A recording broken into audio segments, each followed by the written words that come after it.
مطابخ ال HBL في الخشب تعتبر من افضل المطابخ في المطابخ الخشب الحديثه كلها.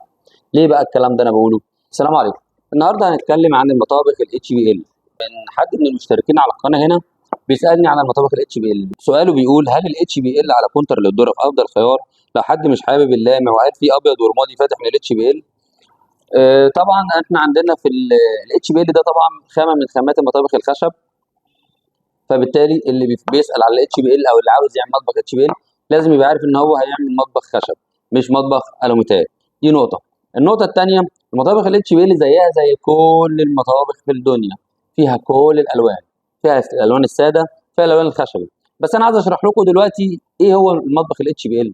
مطبخ الاتش بي ال او الاتش بي ال نفسه عباره عن طبقه الفورمايكا اللي هي ديت اللي بتكون بيضاء دي، اللي بتكون مغطيه الخشب الكونتر من ناحيتين بره وجوه. ليه بقى؟ علشان المطبخ ما يتاثرش بالميه. يبقى الاتش بي ال ده الطبقه العازله للميه عن الخشب عن الكونتر، هي دي اللي اسمها الاتش بي ال. طبعا دواخل المطابخ كلها لو هتعمل مطبخ عند اي حد في المطابخ الحديثه المودرن المفروض تكون معزوله بالاتش بي ال ده اللي هو الابيض. المطابخ كلها من جوه بتكون لونها ابيض. تختلف معايا بقى الظرف من بره، لو انا عاوز لون غير الابيض في من الاتش بي ال الخشبيات زي كده، حاجه زي كده، ده اتش بي ال على كونتر الناحيتين اهو زي ما احنا شايفين. غير كمان ان هو لازم يكون معزول من الحروف بتاعته بشريط البي في سي دوت، وده مهم جدا جدا جدا. لازم تعمله على مكنه مش اقل من 8 مراحل او 12 مرحله علشان يديك جوده الشريط زي ما حضراتكم شايفين كده في الفيديو لو ظاهر يعني. دي نقطه. النقطه الثانيه هقول انا وجهه نظري بقى في المطابخ الاتش بي ال. مطابخ الاتش بي ال في الخشب تعتبر من افضل المطابخ في المطابخ الخشب الحديثه كلها. ليه بقى الكلام ده انا بقوله؟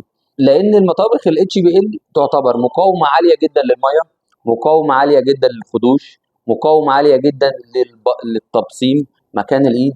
الايد ما بتبصمش على الخشب نفسه، سهل جدا في التنظيف. الجلانس والسبونش المطبخ بيرجع جديد تاني. ده طبعا بس الحاجه الوحيده اللي مش فيه ان هو بيكون مط مش لامع.